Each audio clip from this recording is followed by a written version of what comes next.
বলছি গোপাল রওনা দি। মহারাজ এত ব্যস্ত হবেন না মহারাজ।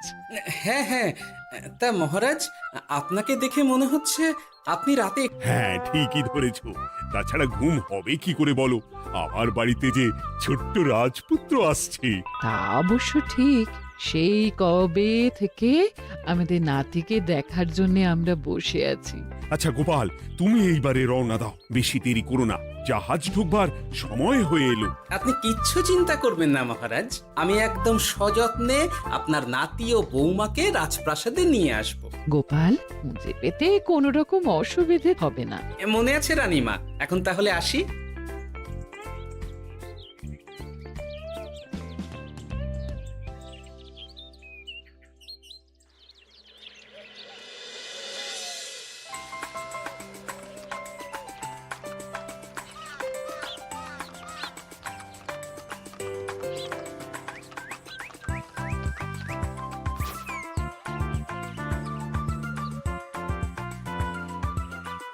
এসো এসো বোমা, এসো। আরে আমার নাতি বাবু যে। বৌমা, পথে আসতে কোনো কষ্ট হয়নি তো? এইটুকু পথ আসতে কোনো রকম কষ্ট হয়নি মা। গোপাল কাকা এত ভালো যে কি বলবো। যাক যাক, গোপাল তাহলে আরো একবার আমার মান রাখলো। যতদিন গোপালের ধরে থাকবে তার প্রাণ, সে ততদিন মহারাজের রাখবে যে মান। হ্যাঁ মহারাজ, আমি থাকতে আপনি একদম চিন্তা করবেন না মহারাজ। বেশ বেশ বেশ। আমি তাহলে এখন আসি, কেমন? আরে আরে, কোথায় যাচ্ছ গোপাল? একেবারে মধ্যাহ্ন ভোজনটাও সেরে যাও। ও, ভোজনের ব্যবস্থা আছে? তাহলে তো থাকতেই হবে। ওই ভোজনের কথা শুনেই গোপালের জিভের ওজন বেড়ে গেল। তুমি থামো তো মন্ত্রী, আসলে আজ বিকেলেই আমাদের কুল গুরুদেব আসছেন, তোমরা সবাই থেকো, আজকেই নাতি বাবুর অন্নপ্রাশনের দিনটা স্থির করে নেব। এ তো বেশ ভালো কথা। বেশ তাহলে, বেশ ভালোই হলো। রোজ বাড়িতে খেতে খেতে জিভে একেবারে চড় পড়ে গিয়েছিল। বহুদিন পরে রাজবাড়ির পোলাও কোরমা খেয়ে পেট ভরাবো।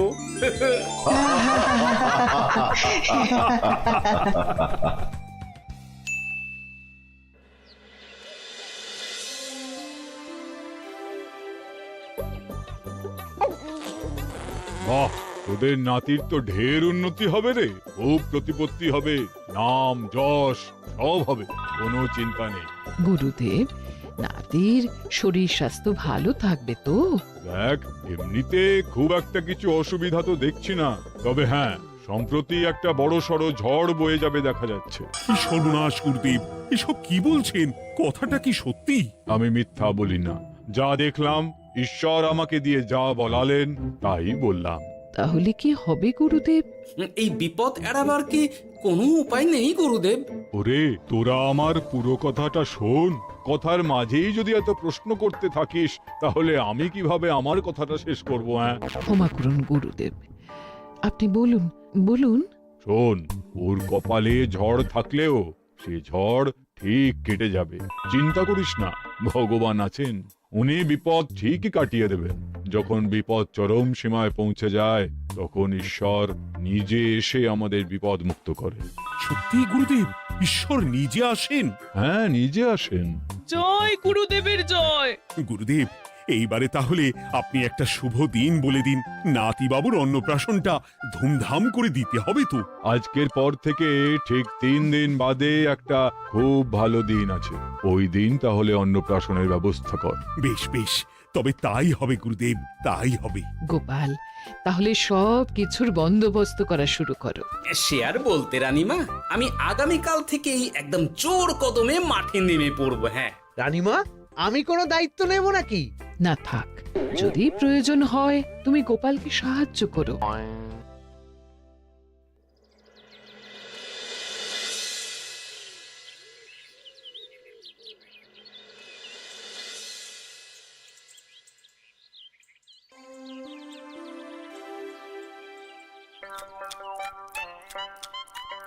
অপূর্ব হয়েছে রান্নাগুলো। সুযোগ পেয়েছে, একেবারে 3 দিনের খাওয়া খেয়ে নিচ্ছে। সুযোগ কি কেউ ছাড়ে মন্ত্রী মশাই? এই আপনি বলুন না, যখনই সুযোগ পান কোষাগার থেকে একেবারে থলি ভরে ভরে মোহর সরিয়ে। থাক, মুখ বন্ধ করো। আমার ঘাট হয়েছে বলাটা। তুমি বাবু মন প্রাণ ভরে খাও, কেমন? মহারাজ, এইরকম একটা খুশির দিনেও আপনার মুখে হাসি নেই কেন? আসলে নাতিবাবু তো আর দু একদিন পরেই চলে যাবে, সেই কারণেই মনটা বড্ড ভারাক্রান্ত হয়ে রয়েছে। তা তো ঠিকই, আমাদের ছেলেটা আসতে পারল না। যাও বা নাতি এলো, তাও তো এই কটা দিন কি আনন্দেই না কাটলো। আচ্ছা রানী, আমরা যদি আমাদের কাছে আরো কদিন নাতিবাবুকে রেখে দিই তাহলে কেমন হবে? মানে বৌমাকে তো ফিরতেই হবে। বিদেশে আমাদের খোকার কত কাজ বলো তো।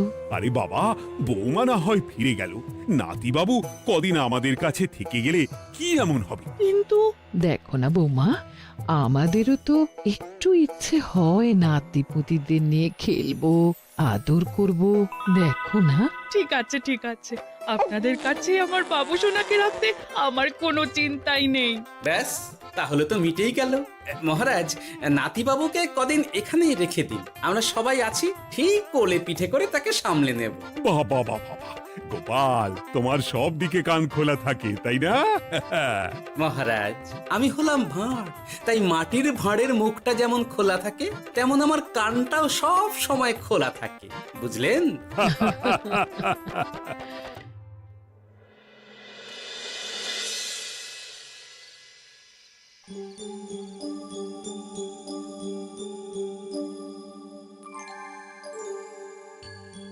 কি ব্যাপার মহারাজ, আপনি এখনো শোননি কেন? শরীর খারাপ করছে নাকি? না রানী, একটা কথা খুব ভাবাচ্ছে বুঝলে। কি কথা মহারাজ? এই যে সেদিন গুরুদেব বললেন না, যখন গভীর বিপদ আসে তখন ঈশ্বর নিজে আসেন বিপদে মোকাবিলা করার জন্য। হ্যাঁ মহারাজ, বললেন তো। আচ্ছা, ঈশ্বর কি বিপদে সত্যিই নিজে আসেন? কিন্তু তিনি নিজে তো বিশাল শক্তিধর, ক্ষমতাবান, তাহলে তিনি নিজে না এসে অন্য কাউকে পরিস্থিতির মোকাবিলা করতে পাঠান না কেন? মহারাজ, ঈশ্বর কখনো কখনো নিজেই হয়তো আসেন, অথবা কখনো কারো দ্বারা বিপদ খণ্ডন করেন। ব্যাপারটা খুবই সহজ মহারাজ। না না, কিন্তু আমার মনে হয়। মহারাজ, আপনার কি মনে হয় আমি জানি না, তবে আমার যা মনে হয় আপনাকে বলেছি। আগামীকাল একবার সভাসদদের প্রশ্নটা করতে হবে, দেখি তারা কি বলে। আগামীকাল সকালে আবার বৌমা ফিরে যাবে।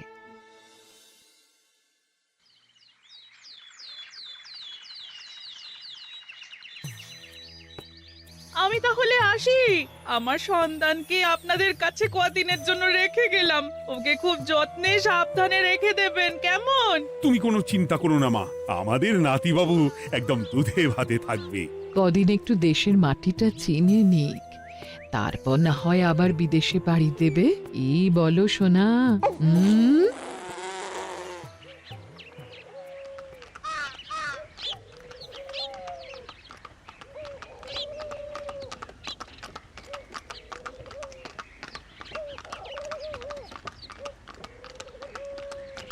বৌমা তো চলে গেল, এইবারে তাহলে আমরাও যাই।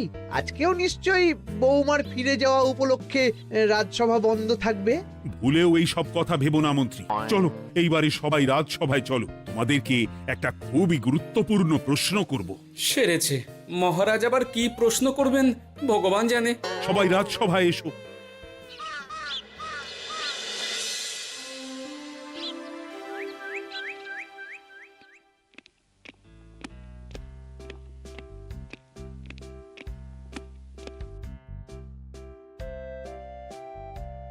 আচ্ছা, তোমরা সকলে বলো তো, ঈশ্বর কি সত্যি বিপদ খণ্ডনে এই ধরাধামে অবতীর্ণ হন?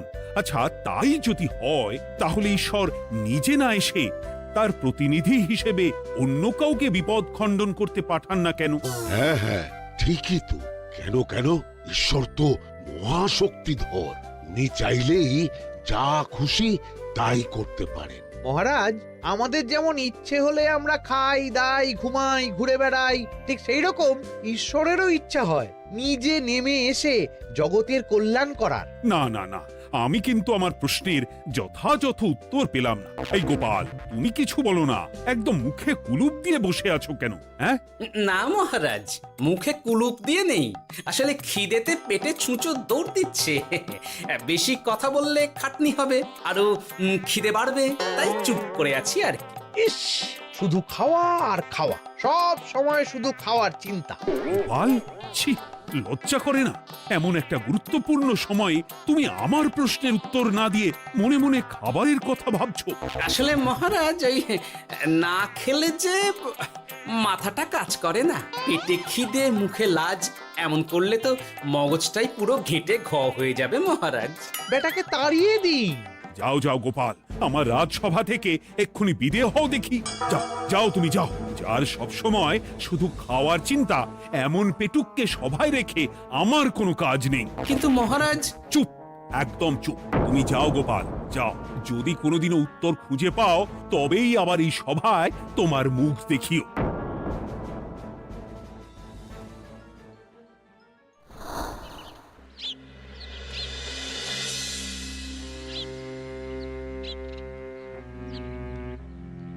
মহারাজ যে এমন সামান্য কারণে আমায় রাজসভা থেকে বার করে দেবেন ভাবতেও পারিনি। এখন কি যে করি, একে তো মাসের শেষ, সংসারে তুমুল টানাটানি। এক কাজ করি বরং, গিন্নিকে নিয়ে কদিন শ্বশুর বাড়ি চলে যায়, কদিন পায়ের উপরে পা তুলে আরাম করে আয়েশ করে দিন কাটাবো। হ্যাঁ, তাই করি।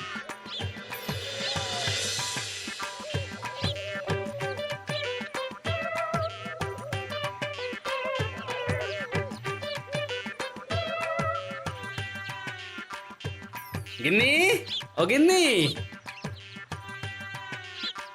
বলছি কি, ওই শিগগিরই তল্পি তল্পা গুছিয়ে তোমার বাপের বাড়ি চলো। এই কটা দিনের জন্য দুজনে ঘুরে আসি, বুঝলে? কি ব্যাপার? তোমার হঠাৎ করে আমার বাপের বাড়ি যাবার হিড়িক কেন? কিছু মতলব আছে নাকি? আমি না তোমার স্বামী? তুমি আমাকে এভাবে বেমক্কা মতলববাজ বলতে পারলে? হ্যাঁ, কোথায় আমি তোমার কথা ভেবে কথাটা বললাম, আর তুমি কি না আমায় স্বামী না স্বামী কে জানে?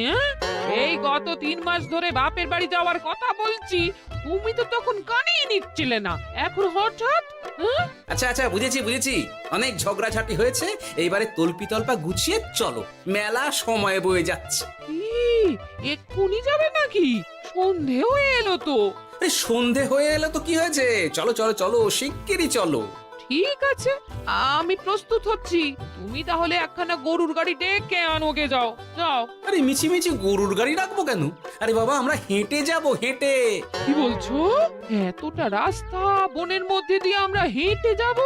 হ্যাঁ, শোনো গিন্নি, ওই বাতের ব্যথায় না হাঁটাটা বেশ ভালো, বুঝলে? চলো চলো, দেখবে কোনো রকম অসুবিধে হবে না। হ্যাঁ, আমি তো আছি নাকি? হ্যাঁ,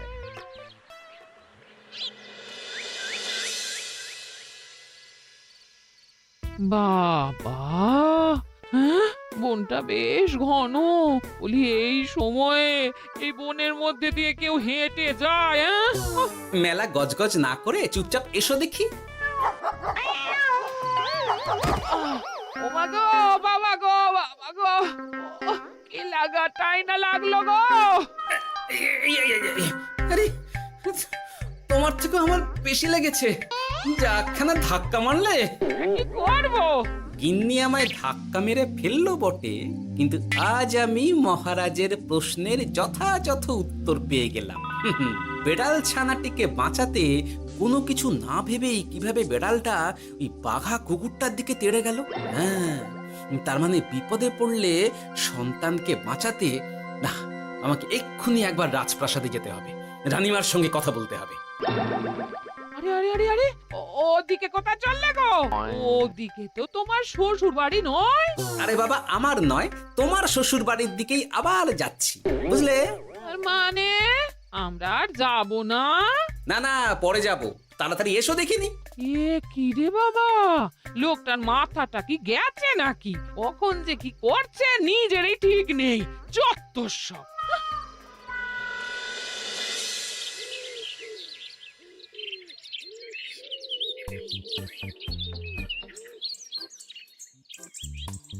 আরে গোপাল দাদা, তুমি এখন কি ব্যাপার গো?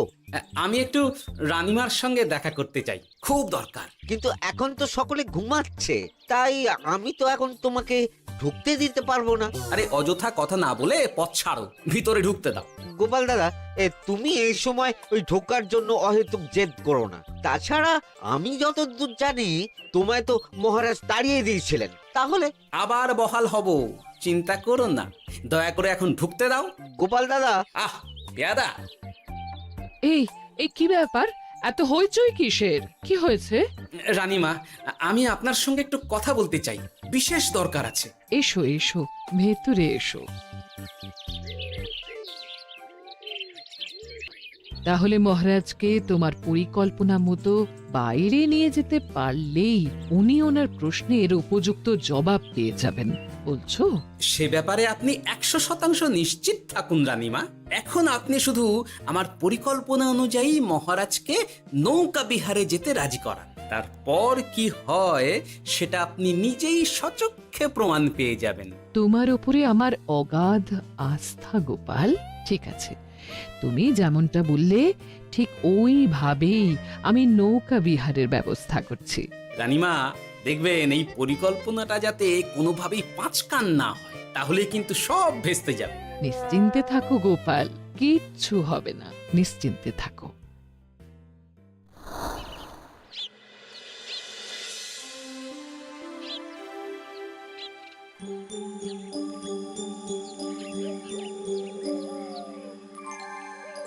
মহারাজ আবার বেজার ভোগ করে গেছেন।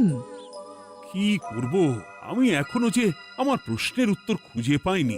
এইভাবে আপনি আর কতদিন মুখ ভার করে বসে থাকবেন শুনি? কি জানি, কিছুই আর ভালো লাগে না যে। বলছি শুনুন না মহারাজ, নাতিকে নিয়ে চলুন না, আমরা একটু নৌকা বিহারে যাই, তাহলে ওরও ভালো লাগবে আর আপনার মনটাও বেশ অন্যরকম হবে। ঠিক আছে, তাহলে চলো একটু নৌকা বিহার করে আসি।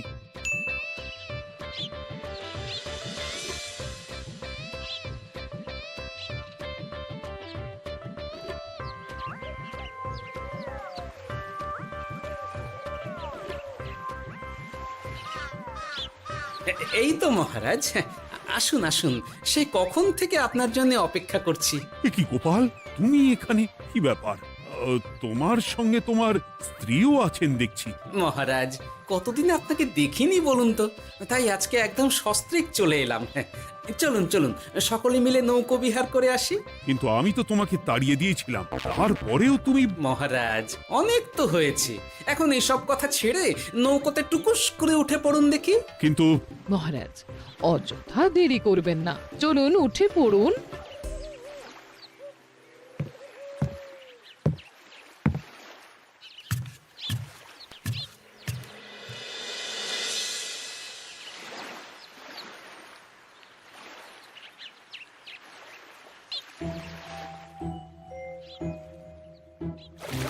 এ কি?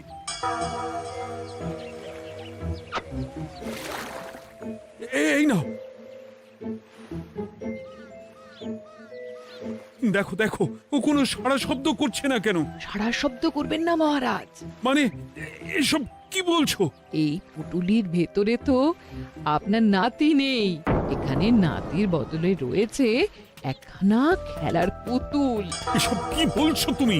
এইটা যদি পুতুলি হয় তাহলে আমার নাতি বাবু কোথায়? হ্যাঁ, আপনার নাতি এইখানে একদম সুরক্ষিত অবস্থাতেই আছে। যাক বাবা, আমি যে কি ভয় পেয়ে গেছিলাম তার কি বলবো। কিন্তু রানী, তুমি আমার সঙ্গে হঠাৎ কেন এমন ছলনা করলে? হ্যাঁ, আমার কথাই মহারাজ। কেন? আসলে আমি আপনাকে এই ঘটনার মধ্যে দিয়ে আপনার প্রশ্নের আসল উত্তরখানা দিতে চেয়েছিলাম, তাই। গোপাল, কি বলতে চাইছো একটু খুলে বলো তো। আপনি জানতে চেয়েছিলেন যে ঈশ্বর যেহেতু বিশাল ক্ষমতাধর, তাই সন্তানের বিপদে তিনি নিজে না এসে অন্য কাউকেও তো তার প্রতিনিধি হিসাবে বিপদটা কাটাতে পাঠাতে পারেন। হ্যাঁ, কিন্তু তার সঙ্গে এই ঘটনার কি সম্পর্ক শুনি?